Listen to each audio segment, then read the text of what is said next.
Hi, I'm Stan Abnati. Hey, Stan. Uh, it says mute here. Well, this is a taping for an H&I meeting. So I've been clean for 22 and I'm close to 23 years. A couple of months from now, 23 years. July 26th, be 23 years clean. I guess I'm gonna maybe date back to being incarcerated at Avalon State Prison, 89, 88, 89, 90. Anyhow,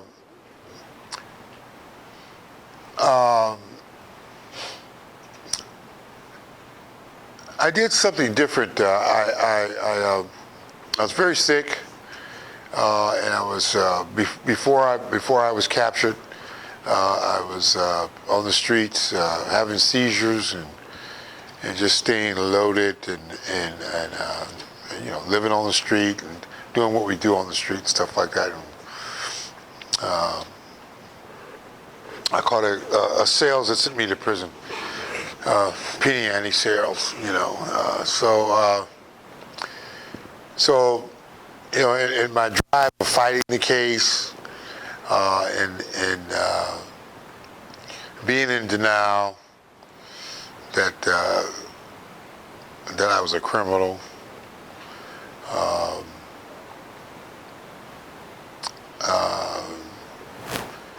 I wound up copping to it.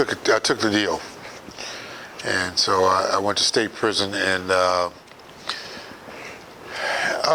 don't know, maybe 10 months in, I began to get a little healthy.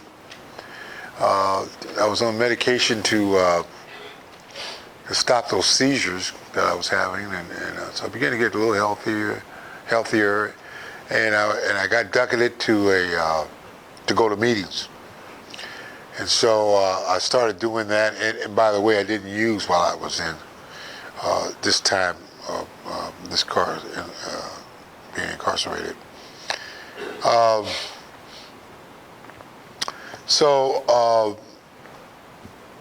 At this institution where I was at, they didn't have any Narcotics Anonymous meetings, so I went to the other fellowship, but some significant things happened. What I heard, I heard that, probably if I hadn't been using, I probably would have been, I probably would have been locked up in the situation that I was in, and so I began to think about that stuff, and I began to realize that my using ended up for me losing a relationship, losing jobs, homelessness, just deterioration, and then incarceration, arrest, catching cases, all that kind of stuff, So. And I wasn't really young at this point, so I went to prison. I think I was 38, 30, something like that. It was my late 30s, and so I began to take a look at some things that was going on in my life, and there was a sticking on the yard, and we were locked down, and then we came off of being locked down, and I happened to be walking around on the yard, really hot, and flies all over the place. They had a hog farm there and a chicken farm there at the institution. Pretty funky place, and so I thought about that, that I thought about what was going on, and I started thinking, I think the humanity in my soul woke me up, and I thought what it would be like being clean. So I began to dream about that, you know, so I kind of got on a mission. So later on down the line, I got transferred to another institution, and at that other institution, a fellow inmate, told me, he said, "Say, Stan, man, they got some, they got teams tonight." I said, "Where, man?" And you didn't have to be ducketed at the institution, you know. So I went to that meeting, and I heard a message of recovery that I really related to. I'd like to let you know that that I, paroled, and I went to meetings and I stayed clean. No, that's not what happened for me. What happened for me is unfortunately I kind of shut down because my brain was the thought of getting loaded had entered my brain as I got closer to going home. The fear, and I didn't admit that I had fear, but I didn't know what to do. I'd never done anything clean, and so the obsession in my brain had already hit me. So when I hit the gate, I was swole up with the desire to use, and so the tools that was presented to me, go to meetings and get a sponsor, and don't use, stuff like that. It kind of left me,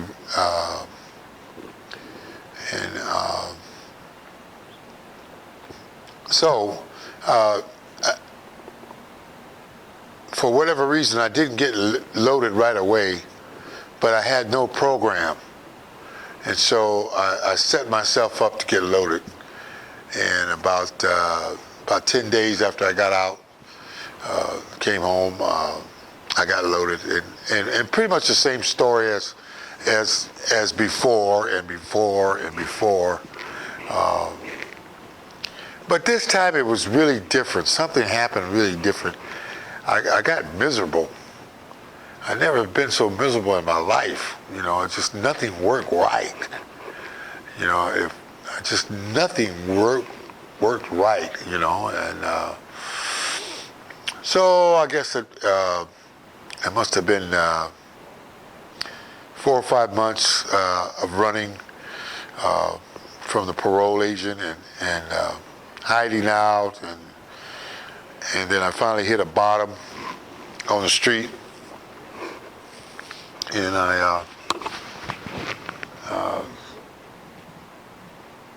had lost the desire to hustle. I had lost the desire to hustle. I didn't have any love for the hustle anymore.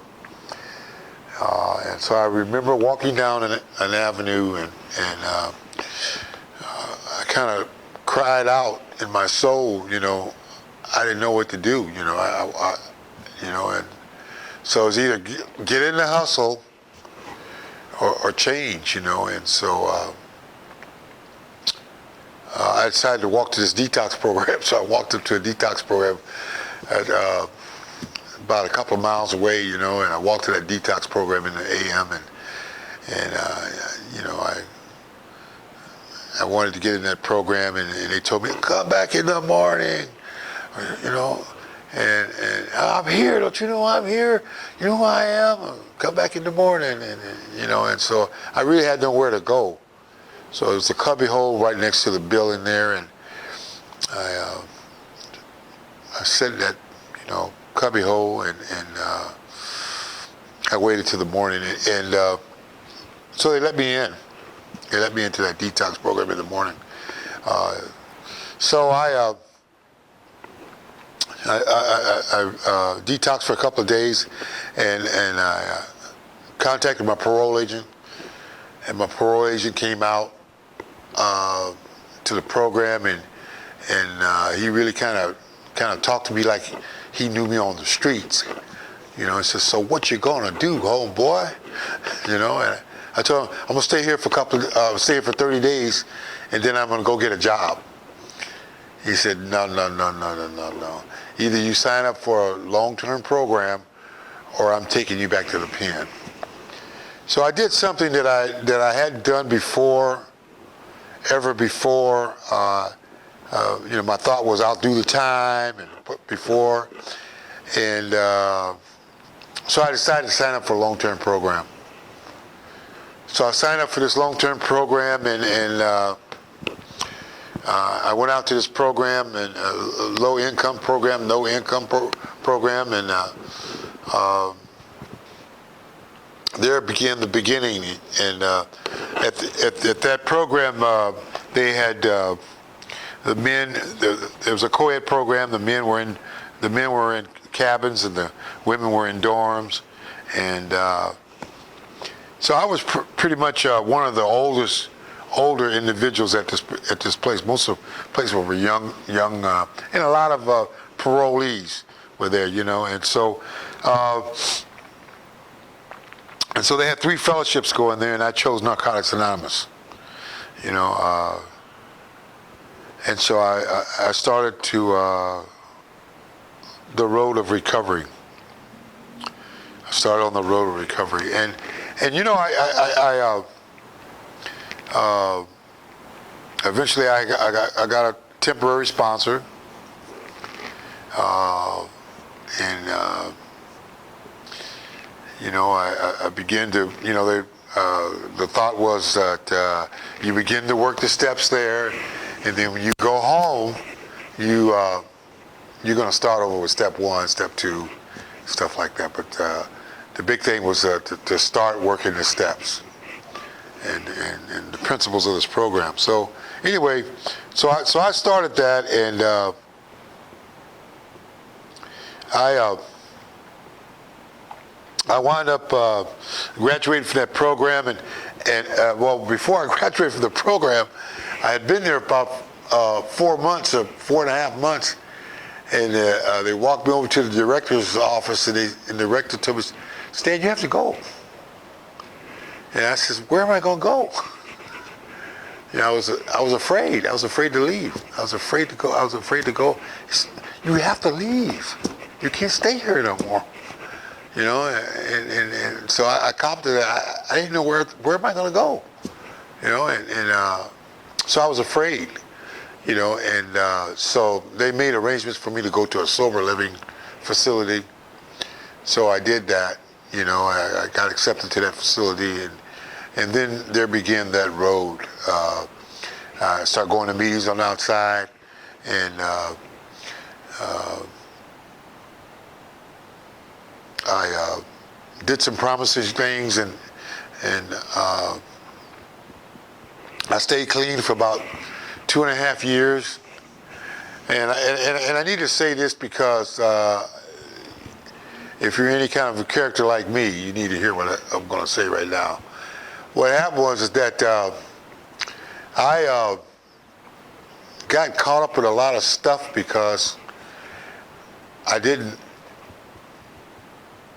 carried some of the junk with me that I had in the disease of addiction and that I grew up with, you know. And so that junk that I carried with me, it ripped away with my recovery. And I invited the disease. I started dating the disease. And I wound up getting loaded.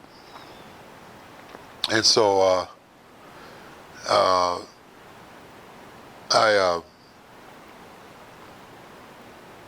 I surrendered, and after some time, and I was very fortunate. I went back to that program. I caught a Greyhound bus and went back to that program. They allowed me to come back in that program, and then while I was at that program, I did something that I didn't do in that first inventory. I didn't look at my childhood. I thought that because of my age that I don't have to talk about when I was a kid. Why I got to talk about that, you know? And I didn't realize that that was the core of who I was. My childhood was the core of who I am, you know? And so on the second go around there, you know, I had to look at those issues and things like that, you know? And with the sponsor, and at first I saw a site too, you know, and so we kind of began to lay that stuff out and look at it, you know, and you know, take the good out of that and try to work at the things that low self-esteem, no self-esteem, you know, abandonment, all those kinds of issues that I had as a child, you know. I was a ward of the court till I was about 8 years old, and then I got adopted. So it just, and I thought that was no big deal. So those things are big deals, you know. And so because of this fellowship, because of the steps, I was able to lay that stuff out and look at it. And for me, I was very fortunate because that made it possible for me to do a step two, to do a real true step two, and to see that this loving higher power, that I was being loved since I was a little bit youngster, you know. And so I had a different perspective because I thought beforehand, I really thought part of the thought was that, well, I'm no good, there's something wrong with me, why would my mother leave me, blah, blah, blah, blah, blah, blah, all that negative stuff, you know. And when I looked at this thing and I was working with someone who was saying that, well, you have to look at maybe your mother passed you on so you could have a life. I had never heard of that, and I was like 41 years of age, and I had never heard of that before, you know. So by hearing that, that opened me up to the possibility that this loving higher power was loving me all along the time. So I was able to move on with the steps and to work the steps and the principles gather some principles of this program, you know. And I returned to the community, and I understood the being of service. So I've been of service. I do a lot of H&I work. I've been doing H&I work since 1997, going into prisons and jails. So so it's Narcotics Anonymous is the best thing that ever happened to me, and I'm just a good old boy to Narcotics Anonymous for what this program has offered me and the opportunities, and it's opened up. My life is unfolded like a flower, like a beautiful flower that's growing. And I've been through some pain and stuff like that. I've had cancer. I've had loss of family members, stuff like that. And I've been able to make it through, you know, and I've been able to stay clean, you know. And I think it's because of this program. It's because of the service of this program. And because of the thing I'm doing right now.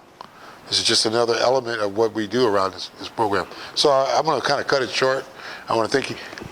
Work the steps and go to meetings when you get out. Thank you.